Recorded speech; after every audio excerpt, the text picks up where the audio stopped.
ललित नारायण मिथिला विश्वविद्यालय के कुलपति प्रोफेसर एसपी सिंह के 1 साल का कार्यकाल पूरा होने पर मंगलवार को जदयू शिक्षा प्रकोष्ठ, युवा जदयू व छात्र जदयू की ओर से अभिनंदन किया गया। मौके पर जदयू नेताओं ने कहा कि कुलपति की पहल पर डिजिटल सिग्नेचर के आदेश से छात्रों के मूल प्रमाण पत्र समय पर मिल जाना क्रांतिकारी कदम है। इससे शिक्षक नियोजन एवं कई तरह की परीक्षाओं में छात्रों को लाभ मिल रहा है। उन्होंने कहा कि WIT लॉ कॉलेज के विकास के लिए कुलपति का कदम सराहनीय है। उन्होंने विवि के विकास के लिए कुलपति की ओर से किए गए अन्य कार्यों की भी जमकर सराहना की। कुलपति ने कहा कि हम विवि को राष्ट्रीय मानक पर ले जाने की तैयारी कर रहे हैं। छात्रों व युवाओं के विकास के लिए जो भी आवश्यक कदम होगा उसे मैं पूरा करूंगा। बिहार प्रदेश जदयू शिक्षा प्रकोष्ठ के उपाध्यक्ष डॉक्टर अशोक कुमार सिंह ने कहा कि छात्रों के हित में ऐतिहासिक कार्यों के कारण विवि की पहचान राष्ट्रीय स्तर पर हो गई है। बिहार प्रदेश छात्र जदयू उपाध्यक्ष शंकर सिंह व बिहार प्रदेश युवा जदयू सचिव राजेश्वर राणा ने कहा कि सत्र नियमित होने से युवाओं को प्रतियोगी परीक्षाओं में शामिल होने का ज्यादा अवसर मिलेगा। इस अवसर पर अनुज कुमार सिंह, निखिल रंजन, मिथुन कुमार, दीपक कुमार सिंह, सरवन कुमार, आशुतोष कुमार चौधरी, विनीत कुमार सिंह आदि थे।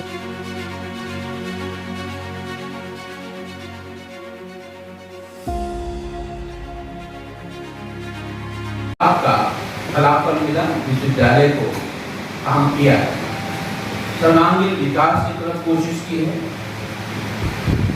सौंदर्यीकरण की तरफ भी कदम बढ़ाया है।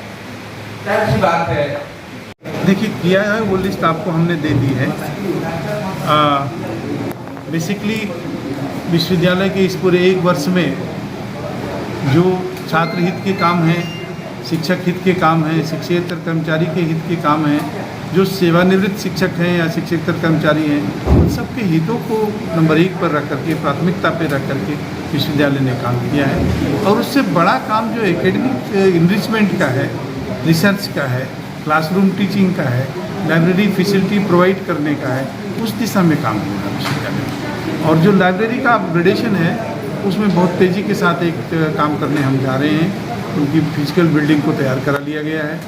जो एग्जामिनेशन के लिए रिफॉर्म की बात है उस पर भी काम करने हम जा रहे हैं। स्टूडेंट के लिए एक बड़ा काम हमने किया कि इस विश्वविद्यालय में एक स्टूडेंट को 3 बार फॉर्म भरना पड़ता था। एक बार अपने वो एडमिशन के लिए फॉर्म भरता था, एक बार रजिस्ट्रेशन के लिए फॉर्म भरता था, और वही इन्फॉर्मेशन फिर वो एग्जामिनेशन फॉर्म के लिए भरता था। अब ये तीनों ख़त्म कर दिया हमने। केवल एक फार्म वो भरेगा एडमिशन के समय, उसी से डाटा हम रजिस्ट्रेशन में लेंगे, उसी से डाटा हम एग्जामिनेशन के लिए लेंगे, उसे दोबारा कोई फार्म भरना नहीं पड़ेगा। एक एग्जामिनेशन फॉर्म भरने की जरूरत नहीं, कोई जरूरत नहीं। दूसरी चीज़ सर, इसमें आपने कहा है कि कोरोना काल में जिन बच्चों के माता पिता का देहांत हुआ उन्हें मुफ्त शिक्षा दी जाएगी, तो क्या ये आपकी योजना है, ललित नारायण मिथिला विश्वविद्यालय की योजना है या बिहार सरकार की? नहीं, ये ललित नारायण मिथिला विश्वविद्यालय की योजना है। यहाँ के सभी पदाधिकारियों ने इस बात को तय किया कि जिनके भी माता पिता का देहांत कोरोना से हो गया है उन बच्चों की पढ़ाई का खर्च ललित नारायण मिथिला विश्वविद्यालय चाहे वो कहीं के बच्चे नहीं, अपने बच्चे, अपने क्षेत्र के। मतलब जो विश्वविद्यालय के कर्मी थे उनके बच्चे या कोई भी आम नागरिक इस विश्वविद्यालय से पढ़ रहे वो सभी छात्र? इस जिले में 4 जिले में जो हमारे आते हैं पूरे कार्य क्षेत्र में मिथिला विश्वविद्यालय के सामान्य व्यक्ति भी अगर कोई है इस घटना से पूछता। सर, आपने जब आप आए थे तो यहाँ जो भवन बने थे, बेकार पड़े भवन थे, उनके बारे में कहा था कि उनकी उपयोगिता कैसे लाई जाए उस पर विचार किया जाएगा।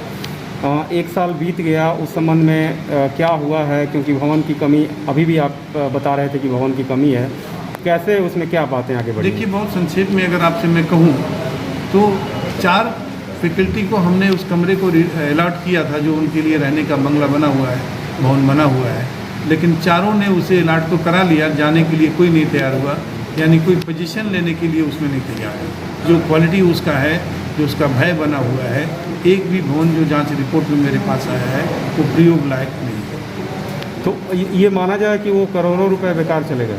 जाहिर सी बात है, उस पर जो जिस उद्देश्य से बनाया गया उद्देश्य पूरा नहीं हो रहा है। तो क्या विश्वविद्यालय उस पर कोई एक्शन लेगा, कानूनी कार्रवाई करेगा? नहीं, जो विश्वविद्यालय का स्वरूप बनेगा वो रिपोर्टिंग उसकी बॉडी में की जाएगी। बॉडी जो निर्णय लेना चाहेगी, ऑटोनोमस बॉडी विश्वविद्यालय, वो करेगी। सर, आपके